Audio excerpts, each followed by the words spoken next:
Everyone, my self Rana मंडल राणा। सो आज हम लोग बात करने वाले हैं कि जो ओवर थिंकिंग है उससे कैसे ओवरकम करें, उससे बाहर कैसे निकले। सो बेसिकली जो थॉट्स होते हैं हमारे माइंड में वो ज़्यादा पावरफुल होते हैं in comparison of our body. जो हम सोचते हैं फॉर अ रेगुलर बेसिस वही हमारे लाइफ में एकदम रियलिटी बन जाता है वो।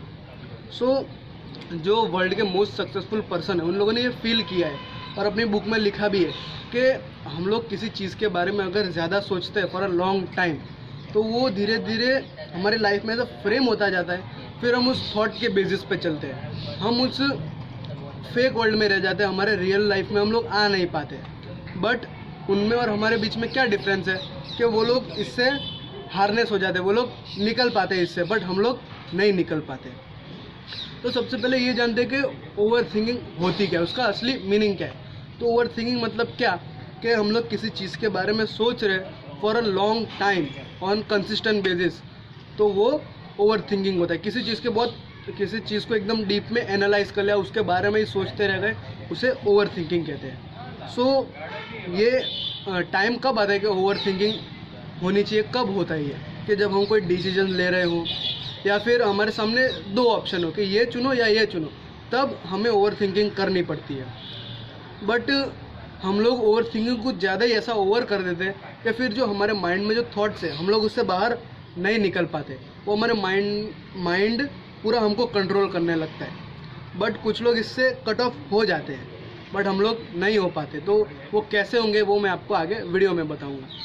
सो मैं ये पॉइंट चालू करने से पहले कि ओवर थिंकिंग को कैसे ओवरकम करें, मैं ये पूछना चाहूँगा कि हम ओवर थिंकिंग क्यों करते हैं। अगर आप ओवर थिंकिंग कर रहे हो और आप डायरेक्ट सॉल्यूशन पे जा रहे हो कि यार मैं ओवरकम कैसे करूँ, बट उससे पहले आप ये पूछो कि मैं क्यों कर रहा हूँ ओवर थिंकिंग। तो जो ओवर थिंकिंग है वो बाय प्रोडक्ट होता है एंजाइटी और डिप्रेशन का। अगर आप डिप्रेशन में हो या फिर आप ओवर थिंकिंग कर रहे हो तो इतना समझ लेना कि आप आगे जाके थोड़े टाइम में आप डिप्रेशन में जाने वाले हो या एंजाइटी में जाने वाले हो। सो एकदम से डिप्रेशन को मत हटा दो, क्योंकि अगर एकदम से आपने डिप्रेशन से मूव ऑन करने का सोचा तो सीधा ओवर थिंकिंग आपके ऊपर हावी हो जाएगा। सो आपको क्या करने का, जो डिप्रेशन है उसको धीरे धीरे रिड्यूस करो। तो धीरे धीरे थोड़े टाइम में आप उसको रिड्यूस करते रहोगे तो जो ओवर थिंकिंग है वो नहीं आएगा, वो इतना हार्म आपको नहीं करेगा। ठीक है।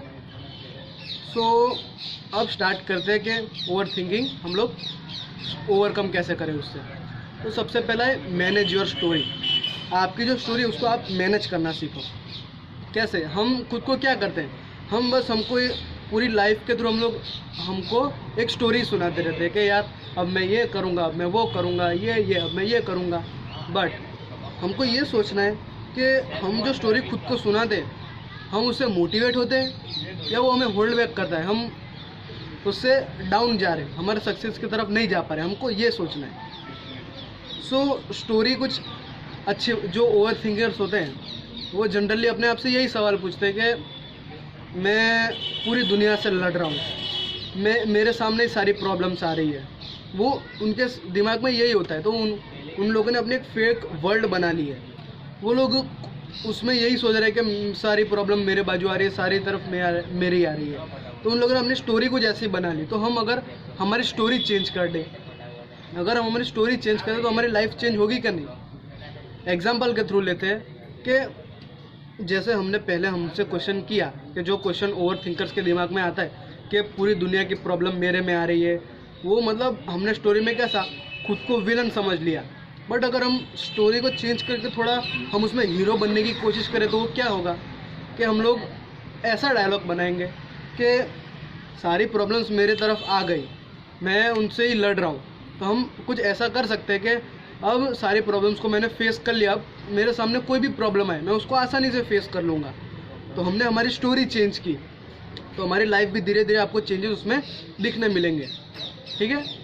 Next point, let go the past. जो ओवर थिंकर्स होते हैं वो क्या करते हैं, वो फोकस करते हैं पास्ट पे, ना वो फ्यूचर में ध्यान देते, ना वो फ्यूचर का ध्यान देते, ना प्रेजेंट का।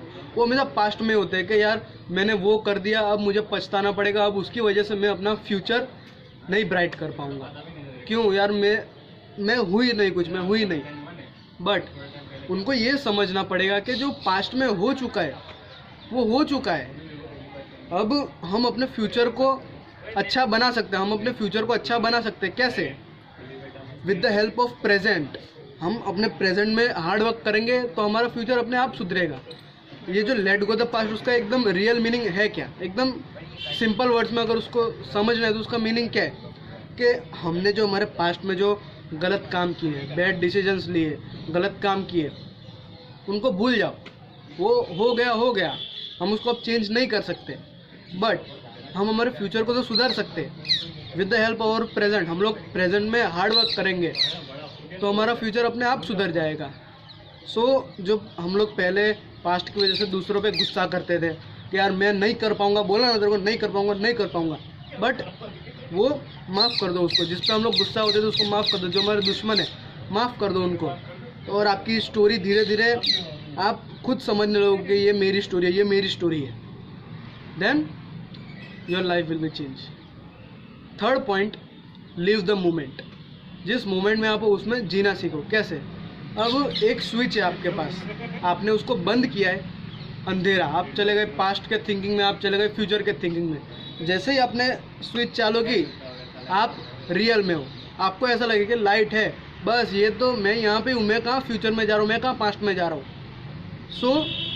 वो स्विच बहुत लोग ऑन नहीं कर पाते, किसी के पास तो स्विच ही नहीं होती। बट अगर हमने वो स्विच ऑन करना सीख लिया तो हम लोग इस मोमेंट में जी पाएंगे। कैसे?